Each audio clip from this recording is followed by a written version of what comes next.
안녕하세요. 뼈있는 아무말 대잔치 뼈아대 고영선 작가입니다. 여러분 반갑습니다. 오늘은 명절 파헤치기 시간이고요. 이 책, 이 명절을 하고 있습니다. 오늘 여러분과 나눠볼 이야기의 주제는 낙태 이야기를 한번 해보도록 하겠습니다. 낙태를 금지하면 벌어질 일들에 관하여. 예. 일단 뭐 이제 좀 민감한 주제가 될 수 있겠죠. 사람마다 의견이 다를 수가 있으니까. 만약에 저 개인적으로 이제 이 책과 상관없이 저 개인적으로 낙태에 대해서 물어본다면 전 이렇게 답을 하겠습니다. 만약에 제 지인이 낙태를 할 상황이 된다면 전 최대한 낙태를 하지 않도록 설득해 보겠습니다. 선택은 그분이 하시는 거죠. 그래도 분명히 낙태할 여러 가지 이유가 있을 것입니다. 근데 그럼에도 불구하고 최대한 낙태를 하지 않게끔 제가 뭐 말씀도 드리고 도와줄 수 있는 분 도와드리도록 하겠습니다. 근데 만약 제가 사회적 제도를 만든 사람이라면, 법을 만든 사람이라면 낙태 금지 법 같은 거는 만들지 않을 생각입니다. 낙태를 허용해 준다는 것이죠. 모순된 것 같지만 모순된 것이 아닙니다. 야, 넌 개인한테는 낙태를 하지 않도록 하면서 왜 제도를 이렇게 만들지 않냐? 여러분, 세상은 이렇게 단순하지가 않습니다. 비슷한 버전이 저축이죠, 저축. 여러분, 제가 만약에 개인에게 뭐 여러 가지 재테크 관련해서 어떻게 하면 돈을 모을 수 있냐? 그러면 뭐 기본 바탕이 지출을 통제하고 저축을 많이 하는 겁니다. 소비를 줄이고 저축을 많이 해라. 자, 그러면 이게 개인한테 좋아요. 근데 만약에 우리 모든 개인이 저축을 하면 어떻게 되죠? 소비를 줄이고 국가 경제가 망하겠죠? 그 저축의 역설이라고 합니다. 이게 단순하지 않습니다. 그래서 또 이 사회는, 또 제도는 적절하게 소비를 활성화시킬 수 있는 여러 가지 방안을 만드는 것이 중요한 거죠. 그렇죠? 저는 잘 몰랐어요. 몰랐는데 제 관심이 없었나, 아니면 그 기억이 안 나나? 2016년에 그 의료법 개정안 때문에 한번 시끄러운 적이 있었습니다. 그 이유는 무엇이냐면, 그 개정안에 모작보건법이라 해가지고 정한 예외 상황을 제외한 다른 이유로 낙태 수술을 할 경우 의료인의 처벌을 강화한다는 내용을 담고 있었다고 합니다.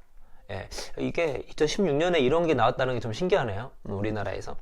그래서 이것 때문에 여러 가지 여러 단체에서 여러 가지 의견이 있었습니다. 뭐 태아의 생명이 중요하냐, 여성 몸의 자기 통제권이 중요하냐.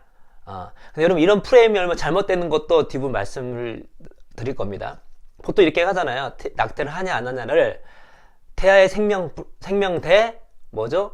여성의 자기 몸 통제권, 이런 식으로 생명 선택으로 이렇게 프레임을 잡는데 이거 잘못된 프레임입니다. 계속 말씀드릴게요. 근데 이게 개정안은 철회되었다고 합니다. 그런데 이제 이 김승석 교수님은, 만약에 우리가 그런 낙태 금지에 관련된 법안이 올라갔을 때 우리 사회에 어떤 일이 벌어질 것인가를 한번 생각해 보자 이거죠. 그거를 뇌피셜이 아니라 어떤 최대한 근거를 가지고, 특히 역사적 어떤 사실을 토대로 한번 우리가 추정해 보자 라는 얘기를 합니다. 그래서 실제로 낙태 금지법을 아주 강하게 시행했던 루마니아 사례를 듭니다. 그 루마니아의 국가 원수였던 니콜라의 차우세스쿠, 진짜 엄청난 인간이죠. 이분에 대해서는 더 알고 싶은 분 한번 찾아보세요. 얼마나 엄청난 인간인가 알 수 있습니다. 이 사람이 낙태 금지법을 시행합니다. 그 이유는 이때 이제 루마니아 출산율이 급격하게 줄어들어가지고 강간이나 근친상간을 통한 임신과 의학적으로 산모의 생명을 위협하는 임신, 그리고 이미 아이가 4명이 있거나 산모의 나이가 45세 이상의 경우를 제외하고는 낙태를 금지시킵니다. 이때 피임도 금지시켰던 걸로 알고 있습니다. 이게 이제 1966년에 시작해가지고 언제까지 되냐면 23년 동안 됩니다. 1989년까지. 그래서 루마니아 사회에 엄청난 영향을 미쳤겠죠. 그래서 과연 23년 동안 지속된 낙태 금지법이 루마니아에 어떠한 변화를 가져왔는지, 어떤 영향을 끼쳤는지를 연구를 했습니다. 연구를 한 결과 크게 세 가지 변화를 알 수가 있었는데요. 첫 번째, 이게 이제 떨어진 출산율을 막아보고자 했던 그런 취지였잖아요. 이 낙태 금지법이 시행되고 첫 4년 동안은 실제로 출산율이 좀 올랐습니다. 올랐는데 4년이 지난 이후부터는 출산율이 오르지 않았습니다. 다시 말해서 23년 동안 이 낙태 금지법을 했는데 효과를 본 경우는 딱 4년이다. 4년이다. 그래서 생각보다 이 출산율 증가에서도 별로 효과를 못 봤다라는 건 알 수가 있고요. 두 번째부터가 이제 큰 문제인데, 두 번째, 고아원 등의 시설에 자라는 아이 수가 증가했습니다. 왜 그렇죠? 경제적 상황이나 여러 가지 어떤 이유 때문에 원치 않는 아이가 나왔잖아요. 그 아이들이 이제 그 고아원에 가게 됐는데, 고아원에 가게 된 경우도 두 가지가 있을 수 있겠죠. 하나는 어떻게 되죠? 진짜 부모가 없거나 아니면 도저히 키울 수 있는 상황이 아니거나, 두 가지 상황이 벌어진 거죠. 여튼 간에 이 낙태 금지법이 시행되고 나서 고아원 등의 고아원에 사는 그런 그 시설에 사는 아이가 엄청나게 증가했습니다. 그런데 아시다시피 당연히 지금 고아원은 예전에 다르긴 하겠지만, 이 당시에 루마니아의 경제상이 엄청 더 좋은 것이 아니었기 때문에 고아원에 있었던 아이들 어떻게 됐죠? 열악한 시설 때문에 영양 실조는 기본이고 유아 사망도 엄청나게 많아져서 결국 유아 사망률을 증가시키는 결과가 나왔다고 합니다. 세 번째, 이게 마지막인데 세 번째가 되게 중요합니다. 이 루마니아가 낙태 금지법을 시행한 이후에 무슨 일이 벌어졌냐? 모성 사망비가 엄청나게 증가했습니다. 모성 사망비. 그래서 모성 사망비는 이런 거예요. 모성 사망비는 임신 중이거나 출산 이후 7주 이내에 사망한 여성의 숫자를 나타내는 지표라고 합니다. 그러니까 아이를 낳고 7주 이내에 사망하는 여성의 숫자를 모성 사망비라고 했는데, 엄청나게 많은 엄마들이 죽었습니다. 왜 이렇게 많이 죽었을까요? 왜냐면 낙태 금지법이 시행이 되고 나서는 어떻게 하죠? 이게 낙태 금지법을 시행한다고 해서 낙태에 대한 수요가 줄어드는 게 아니거든요. 어떻게 낙태를 해야 되는데 그게 양성화되지 않았잖아요. 그러니까 정당한 방법으로 낙태를 할 수 없기 때문에 어떻게 하죠? 이제 음지에서 이제 낙태를 시행하게 되는데, 임신 중절 시술을 할 때 어떤 위생적인 부분이나 또 당연히 전문가가 시행하기보다는 비전문가나 사이비가 그야말로 이렇게 실행하는 경우도 많고, 그렇죠? 게다가 그것조차 불법 시술조차 받지 못한 사람들은 어떻게 할까요? 다양한 방법으로 유산을 하려고 노력합니다. 유산을 시키려고 하는 방법이 40가지 정도 된다고 합니다. 그러니까 몸을 되게 위험한 리스크에 노출시키는 거죠. 그러다 보니까 어떻게 되죠? 아이를 유산을 못 시키거나 유산을 시킨다 할지라도 아이를 낳았을 때 또 죽을 수도 있고, 또 유산을 했다 하더라도 몸이 안 좋아서, 이게 지금 7주 이내라고 하지만 7주 이후에서도 몸이 안 좋아서 여러 가지로 몸이 안 좋거나 또 여러 가지 합병증이 오거나 결국에는 조기 사망하는 경우도 상당히 많았을 거라는 생각이 듭니다. 아무튼 그래서 핵심은 낙태 금지법을 시행한 이후에 어떤 일이 벌어졌다? 모성 사망비, 엄마가 많이 죽는 비중이 엄청나게 많아졌다 라는 것들을 이제 우리가 이렇게 알 수가 드러났습니다. 우리가 이제 여기서 이제 우리가 알 수 있는 것이 무엇이냐면, 일단 제가 앞부분에 낙태 금지라는 것이 선택과 생명 이 프레임이 아니라는 것을 말씀드린 이유가, 낙태를 금지하면 어떤 일이 벌어진다? 엄마가 많이 죽습니다. 이 결과 토대로는 엄마가 많이 죽어요. 아이들이 행복하냐? 과연 행복할까요? 퀘션 마크가 있는 것이죠. 그렇죠? 저는 말씀드렸다시피 제 개인의 신념 같은 경우는 웬만하면 낙태를 하지 않는 겁니다. 그러나 그것도 대신 그거를 강요할 수는 없죠. 제가 의견을 낼 수 있죠. 근데 제가 만약에 이 제도를 만든 사람이라면 어떻게 된다? 낙태 금지법 같은 것은 절대 만들지 않습니다. 왜냐면 이런 엄청난 부작용이 있기 때문이죠. 엄청난 부작용. 생명을 살리려고 하는데 어떻게 되죠? 결국 생명을 망치게 되는.